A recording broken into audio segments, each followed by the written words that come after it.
तो hello guys, कैसे हैं आप लोग? आशा करते ठीक ही होंगे। मैं आपका दोस्त के कान्हा और आप देख रहे हैं कान्हा इलेक्ट्रॉनिक जीनियस।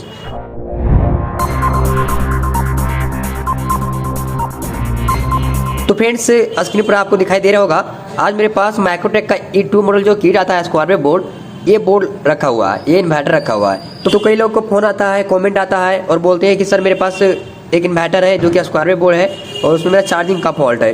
तो फ्रेंड्स, उन्हीं लोगों का रिक्वेस्ट को देखते हुए, उन्हीं लोगों को प्रॉब्लम को देखते हुए मैं आज टोटल A to Z बताऊंगा आपका कि चार्जिंग सेक्शन कहाँ से कहाँ होता है और मेरा ये इन्वर्टर चार्जिंग कैसे करता है और इसके बीच में क्या क्या कंपोनेंट खराब हो जाने से मेरा वोल्ट कहाँ पर नहीं बन सकता है और कहाँ पर वोल्ट नहीं बनने से मेरा कौन सा फॉल्ट आ सकता है। मतलब इस वीडियो में आपको पूरा डीपली बताएंगे, शुरू से अंत तक कहाँ पर कितना वोल्ट आना चाहिए पूरा मैनेज करके दिखाएंगे और कहाँ पर कितने वोल्ट नहीं आएगा तो आपका कौन सा फॉल्ट आएगा, डिस्प्ले पर क्या फॉल्ट दिखाएगा, ये सारा चीज़ हम आपको इस वीडियो में रूबहू कराने वाले हैं, जानकारी देने वाले हैं। तो फ्रेंड्स, वीडियो को लास्ट देखनी है, थोड़ी सी स्किप नहीं करनी है और वीडियो में आपको थोड़ी सी भी कुछ सीख मिलती है, थोड़ी सी भी कुछ हेल्प होती है तो वीडियो को कमेंट करना है और लाइक करना है, ठीक है। तो फ्रेंड्स, वीडियो में आगे बढ़ने से पहले आपसे छोटा सा एक और रिक्वेस्ट रहेगा कि अगर आप मेरे चैनल पर न्यू हो, आप फिर न्यू आए हो तो प्लीज़ आप मेरे चैनल को सब्सक्राइब कर लें और आइकन को प्रेस कर लें ताकि हर नई वीडियो का अपडेट आपके फोन तक नोटिफिकेशन के द्वारा मिलता रहे। तो फ्रेंड्स, आज मेरे पास जो इन्वर्टर है वो पूरी ओके कंडीशन में है और ओके कंडीशन से ही आपको वोल्ट को मैनेज करके दिखाएंगे, चेक करके दिखाएंगे कि मेरा कहाँ पर कितना वोल्ट होना चाहिए, तब मेरा चार्जिंग एम्पियर ठीक आएगा, ओके आएगा। अगर आपको कोई वोल्ट वहाँ पर मिसिंग होगा, कौन से साइड में मेरा कौन सा वोल्ट मिसिंग होने से मेरा कौन सा फॉल्ट आएगा, इस सारा चीज़ हम आपको डीपली बताने वाले हैं। तो चलिए, इसमें हम 12 वोल्ट इन कर चुके हैं और स्विच को 1 कर चुके हैं। अब चलिए इसमें लाइन को इनपुट करते हैं और फिर हम आपको दिखाते हैं वोल्टेज को मैनेज करके। तो फिर जैसे हम आपको वोल्टेज को चेक करके दिखाएंगे, जैसे जैसे जो तरीके से हम आपको प्रोसेस से बताते जा रहे हैं वैसे ही प्रोसेस से आपको चेक करना है अगर आपके पास चार्जिंग प्रॉब्लम रिलेटेड इन्वर्टर आ जाए तो फ्रेंड्स, इसमें 220 वोल्ट इन करना है और हमको सारे वोल्टेज को मैनेज करके दिखना है और इसी प्रक्रिया से आपको भी चेक करना है सारे वोल्टेज को। अब देख सकते हैं मेरा फैन यहाँ पर रन करने लगा, इसका मतलब मेरा चार्जिंग करने लग गया है, मेरा इन्वर्टर वो पूरी ओके कंडीशन में है।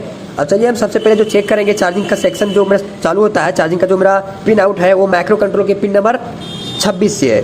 तो 26 पर कितना वोल्ट होना चाहिए आपको यहाँ पर दिखा रहे हैं। अभी पिन नंबर 26 पर आप वोल्ट देखने का प्रयास कर रहे होंगे, 1.10 15 के आसपास आ रहा है। तो फ्रेंड्स, यहाँ पर आपको बताना चाहूँगा, सबसे पहले यहीं पर आपको बताना चाहूँगा कि अगर आपका बैटरी फुल चार्ज रहेगा तो आपके पिन नंबर 26 से वोल्ट कुछ कम आउट होंगे, ठीक है। आपको पूरी प्रोसेस से देखना है, पूरी ध्यान से देखना है। आप देख सकते हैं धीरे धीरे करके यहाँ पर वोल्टेज धीरे धीरे यहाँ पर बैठेगा, जिस हिसाब से आपका बैटरी चार्ज होता जाएगा उसी हिसाब से यहाँ पर वोल्टेज कम होता जाएगा। जितना आपका बैटरी डिस्चार्ज रहेगा उतना ज़्यादा वोल्ट बनेगा, कहाँ पर? पिन नंबर 26 पर, ठीक है। और यही वोल्ट आपको सीधा जाएगा इस 555 के पिन नंबर 4 पर। कितने पर? 4 पर जाएगा डायरेक्ट।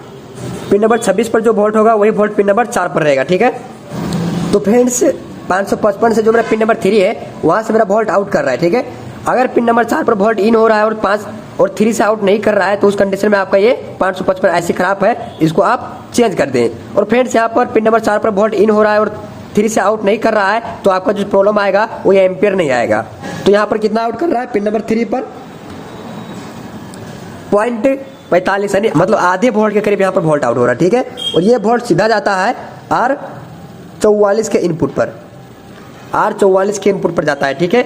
और आउटपुट में ये मेरा वोल्ट देता है जो कि इस यहाँ पर जो ट्रांजिस्टर लगा रहता है 635 भी हो सकता है आपका और आपका CN100 भी हो सकता है। तो ये जो मेरा आउट करता है रेजिस्टेंस वो सीधा इसके बेस पर देता है वोल्ट। कितना देता है अब देखिए। और आउटपुट पर मेरा 0.57 इस तरह करके मिलेगा वोल्ट। आपको कितना मिलेगा? 0.5 हो सकता है, 6 हो सकता है, 7 हो सकता है, जिस हिसाब से आपका बैटरी चार्ज कम ज़्यादा होगा। तो ठीक है, मतलब अगर आपका बैटरी पूरी डिस्चार्ज है तो यहाँ पर 0.10 तक भी जा सकता है, 0.10 तक भी जा सकता है। और यही वोल्ट सीधा इस ट्रांजिस्टर के बेस पर जाता है। और आपको पता होगा कि ट्रांजिस्टर को काम करने के लिए, 1 होने के लिए उसके बेस पर 0.7 वोल्ट के करीब सप्लाई दिया जाता है तो मेरा ट्रांजिस्टर 1 हो जाता है, वर्क कंडीशन में आ जाता है, ठीक है। कुल मिलाकर आपको यहाँ पर यह समझना है कि मेरा ट्रांजिस्टर जो काम करता है वो नल की भांति काम करता है। किस तरह? नल के भांति काम करता है। जितना आप नल को खोलिएगा उतना पानी ज़्यादा फेंकेगा। मतलब नल में 3 पॉइंट होता है, एक ऑन ऑफ करने के लिए और एक इनपुट, एक आउटपुट। तो ऑन ऑफ करने के लिए हो गया बेस और इनपुट हो गया कलेक्टर और आउटपुट हो गया एमीटर। तो इसी हिसाब से आप इसके बेस पर जितना ज़्यादा वोल्ट दीजिएगा उतना ज़्यादा आपको यहाँ पर एम्पियर से चार्ज करेगा। तो यहाँ पर एक चीज़ और देखना है, यहाँ पर एक फॉल्ट बनता है फ्रेंड्स। यहाँ पर बेस पर देखिए आप, बेस पर कितना वोल्ट है? 0.5, ये यहाँ पर होना चाहिए। अगर बेस पर आपका 14 वोल्ट, 15 वोल्ट, 10 वोल्ट इस तरह का आ जाता है, तो उस कंडीशन में उस पीरियड में आपका ये ट्रांजिस्टर खराब है, उसको चेंज कीजिए, आपका फॉल्ट ठीक हो जाएगा। तो कुल मिलाकर इसके बेस पर कितना होना चाहिए, 0.5, 0.6, 0.7, 0.8, 9, 10 इस तरह करके होना चाहिए, इससे ज़्यादा भी नहीं होना चाहिए, ठीक है। तो यहाँ पर वोल्ट आकर ये ट्रांजिस्टर ऑन हो जाता है, और यहाँ पर जो DT लगा हुआ है इसको स्विचिंग करता है, इसको ऑपरेट करता है। कौन करता है, ये ट्रांजिस्टर करता है। तो फ्रेंड्स इसके प्राइमरी साइड होता है ट्रांसफार्मर का, और एक सेकेंडरी साइड होता है। तो प्राइमरी साइड आपका वोल्ट बनेगा AC वोल्ट, लगभग 8 वोल्ट के करीब, 7 वोल्ट के करीब, 9 वोल्ट के करीब इसके प्राइमरी पर AC वोल्ट बनेंगे, और वही AC वोल्ट आपका सीधा इसके सेकेंडरी साइड, 2 कॉइल इधर सेकेंडरी साइड में, तो 2 हाफ में बांट देगा। अगर प्राइमरी साइड 8 वोल्ट बन रहा है तो सेकेंडरी साइड आपका 4 वोल्ट बांट देगा, ठीक है। तो यहाँ पर दो वोल्ट को यहाँ पर आउट क्यों करवाया गया है, क्योंकि यहाँ पर 2 STR लगाया जाता है। अगर आपका इन्वर्टर 24 वोल्ट का है तो यहाँ पर 2 STR लगाया जाता है, और पहले वाले मॉडल में भी 12 वोल्ट में भी यहाँ पर 2 STR लगाया जाता था, 2 ट्रैक को लगाया जाता था। तो उसके लिए यहाँ पर दोनों ट्रैक को, दोनों STR को स्विचिंग करने के लिए, ओवर करने के लिए यहाँ पर 2 पल्स आउट करवाया गया है इसके सेकेंडरी साइड से। लेकिन यहाँ पर एक ही STR लगाया गया है, तो एक ही यहाँ पर वोल्ट को यूज़ किया गया है। वैसे आपको यहाँ पर चेक करिएगा AC वोल्ट, तो आपको इस प्राइमरी साइड के आधा मिल जाएगा। मतलब प्राइमरी साइड में 8 वोल्ट बन रहा है तो सेकेंडरी साइड में आपका 4 वोल्ट मिल ही जाएंगे, ठीक है। AC वोल्ट यहाँ पर चेक करना है आपको। क्या करना है, AC वोल्ट कैसे चेक करना है, मीटर को आपको AC रेंज पर सेट कर लेना है, और आपको इस वाले पॉइंट पर चेक करना है। प्राइमरी साइड हो गया ये। फ्रेंड्स यहाँ पर मीटर का प्रोब अंदर नहीं जा पा रहा है, इसलिए आपको यहाँ पर वोल्ट नहीं चेक करके बता सकता हूँ, आपको यहाँ पर समझा देता हूँ दूसरे बोर्ड से। आप देख सकते हैं मेरा यहाँ पर ये DT ट्रांसफार्मर हुआ, और ये मेरा प्राइमरी साइड हुआ। तो आपको यहाँ पर AC वोल्ट चेक करना है। मीटर का प्रोब एक यहाँ रखना है, एक यहाँ रखना है। उसके बाद आपको यहाँ पर कितना मिलेगा, 8 वोल्ट मिलेगा, या फिर 10 वोल्ट मिलेगा, या फिर 9 वोल्ट। मतलब जो भी वोल्ट मिलेगा वो वोल्ट इधर आधे में बांट देगा। गया प्राइमरी साइड में अगर 8 वोल्ट बन रहा है तो यहाँ सेकेंडरी साइड में यहाँ और यहाँ चेक कीजिएगा AC वोल्ट, तो 4 वोल्ट मिलेगा, और यहाँ चेक कीजिएगा तो 4 वोल्ट मिलेगा, ठीक है। प्राइमरी साइड में 8 वोल्ट के करीब आ रहा है AC वोल्ट, और सेकेंडरी साइड से आपका वोल्ट नहीं आउट कर रहा है, तो उस पीरियड में आप ट्रांसफार्मर को चेक कर लीजिए, आपका वो ट्रांसफार्मर हिट हो गया होगा या फिर खराब हो गया होगा। उस कंडीशन में आप DT ट्रांसफार्मर को चेंज कीजिए, आपका प्रॉब्लम ठीक हो जाएगा। तो फ्रेंड्स अभी तक आपने ये DT ट्रांसफार्मर से जो प्राइमरी साइड वोल्ट बनता है AC, उसको सेकेंडरी साइड से हाफ कर देता है। यहाँ तक आपने समझ लिया, ठीक है। उसके बाद का जो फॉल्ट आता है, उसके बाद का जो सेक्शन स्टार्ट होता है मेरा, जो मैक्सिमम इलेक्ट्रीशियन फ्रेंड को ये पता नहीं रहता है, और यही चीज़ को आपको ध्यान से समझना है, ध्यान से देखना है, अभी जो मैं आपको बताने जा रहा हूँ। तो यहाँ से इसके बाद जो आपको वोल्ट चेक करना है वो आपको AC वोल्ट चेक करना है, आपको पता ही होगा। तो मीटर को हमने AC रेंज पर सेट कर लिया है, और मीटर का एक प्रोब हम ग्राउंड करते हैं। आप ग्राउंड यहाँ से भी ले सकते हैं ब्लैक वायर से, और आप पीछे सॉकेट में जो होल्डर रहता है 5 पिन का, वहाँ पर भी ग्राउंड ले सकते हैं। तो मेरा सुविधा यहीं पर पड़ रहा है सॉकेट पर, तो वहाँ पे हम ग्राउंड ले लिए। और इसके बाद आपको आगे वोल्ट चेक करनी है, कैसे करनी है ये चीज़ को आप ध्यान से देखिए, ठीक है। तो ये मेरा STR है, ट्रैक है, ठीक है। आपको यहाँ पर BT 139 भी रह सकता है, BT 140 भी रख सकता है। अगर आपका पुराना बोर्ड है तो BT 136 भी हो सकता है, ठीक है। तो फिलहाल इसमें मेरा BT 140 लगा हुआ है। तो फ्रेंड्स सबसे पहले मैं यहाँ पर आपको एक चीज़ बताना चाहूँगा, आपको ये कंफर्म कराना चाहूँगा कि मेरा जो STR है, जो मेरा ट्रैक लगा हुआ है यहाँ पर, वो 3 पिन का लगा हुआ है, ठीक है। तो फ्रेंड्स यहाँ पर जो STR लगा हुआ है वो 3 पिन का लगा हुआ है। तो इधर से आप काउंटिंग करिएगा, इधर से फर्स्ट पिन, तो फर्स्ट पिन इसका गेट होता है, ठीक है। और दूसरा पिन जो है मेरा वो टर्मिनल 2 होता है, और तीसरा पिन जो है मेरा वो टर्मिनल 1 होता है। क्या होता है, इसमें 3 पिन होता है। तो पहला नंबर मेरा गेट होता है, दूसरा नंबर जो बीच में है वो टर्मिनल 2 होता है, और पहला नंबर जो लास्ट में है, यानी लास्ट नंबर तीसरा नंबर, वो मेरा टर्मिनल 1 होता है। तो गेट पर मेरा वोल्ट जो होगा, जितने वोल्ट होगा वो इसके हिसाब से स्विचिंग करेगा, जो मेरा ट्रैक लगा हुआ है यहाँ पर। तो फ्रेंड्स आपको यहाँ पर हम बताना चाहूँगा, जो मेरा बीच वाला पिन है इसका टर्मिनल 2, वहाँ पर मेरा मेन होता है। मेन आपका 220 वोल्ट है, तो 220 वोल्ट सीधा इसके पिन नंबर बीच पर आएगा, टर्मिनल 2 पर आएगा। और टर्मिनल 1 मतलब इसका पिन नंबर इधर से, इधर जो 3 होता है, 3 से आउट करेगा। कितना वोल्ट यहाँ पर आउट करेगा उसके हिसाब से आपका कम ज़्यादा एम्पीयर से वोल्ट चार्ज होगा बैटरी आपका। तो फ्रेंड्स कितने मतलब इस ट्रैक का, इस STR का जो टर्मिनल 2 है वहाँ पर 220 वोल्ट रहता है, और इसका आउटपुट जो है वो पिन नंबर 3 है, टर्मिनल 1। तो टर्मिनल 1 से कितने वोल्ट आउट करना है, कब कितने वोल्ट करना है, नहीं करना है, ये डिसाइड करता है मेरा माइक्रो कंट्रोल, जो सेक्शन में आपको अभी आगे बताएं। पिन नंबर 26 जो स्टार्ट होता है, जो इधर से होते हुए STR इस ट्रांजिस्टर से माध्यम से इस DT को स्विचिंग करता है, और सेकेंडरी साइड से 4 वोल्ट करीब बनता है, 5 वोल्ट करीब बनता है।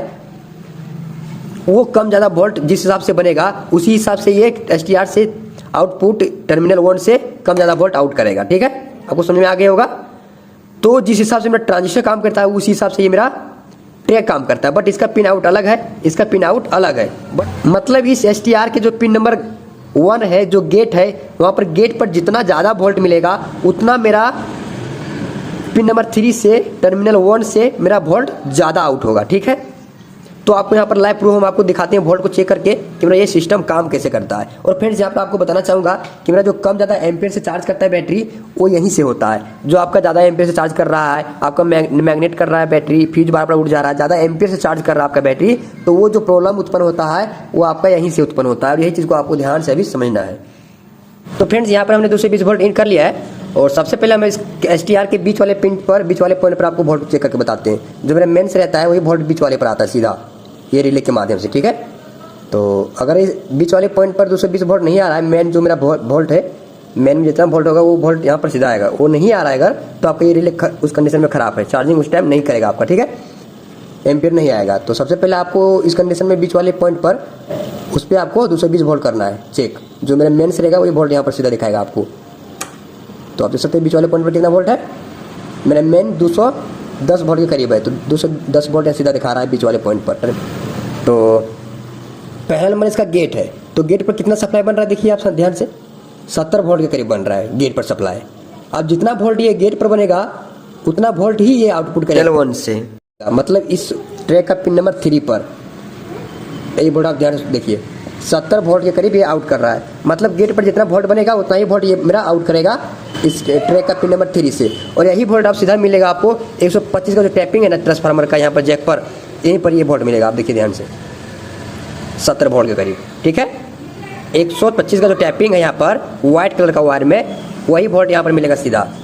तो अगर ये आउटपुट कर रहा है और अगर आपका यहाँ तक पहुँच नहीं रहा है वोल्ट, जो व्हाइट कलर का ट्रांसफार्मर के लिए जाती है यहाँ पर चार्जिंग के लिए वोल्ट, ये यहाँ पर नहीं बन पा रही है, तो इस ट्रैक का पिन नंबर 3 से लेकर यहाँ इस जैक का व्हाइट कलर के वायर तक जो प्रिंट आया हुआ है उसको चेक करें। ठीक है फ्रेंड्स, जो आपको इस गेट पर जो वोल्ट बताएं वो यहाँ पर फिक्स लेवल वोल्ट नहीं है। मतलब 70 बताएं या फिर 60 जो भी बताएं, यहाँ पर यही वोल्ट नहीं रहेगा। जिस हिसाब से आपका बैटरी फुल चार्ज होता जाएगा उसी हिसाब से मेरा ये गेट का वोल्ट कम होता जाएगा। ठीक है, और जितना कम होगा गेट पर उतना कम होगा इसका आउटपुट पर। मतलब तो जितना बैटरी आपका डिस्चार्ज है उतना ज़्यादा वोल्ट बनेगा। मतलब 150 के करीब 100 के करीब यहाँ पर आपका वोल्ट बनेगा, 100-120 के करीब। ठीक है, 125 के करीब आप देख सकते हैं यहाँ पर 125 का टैपिंग लिखा रहता है। 125 से ज़्यादा नहीं होना चाहिए।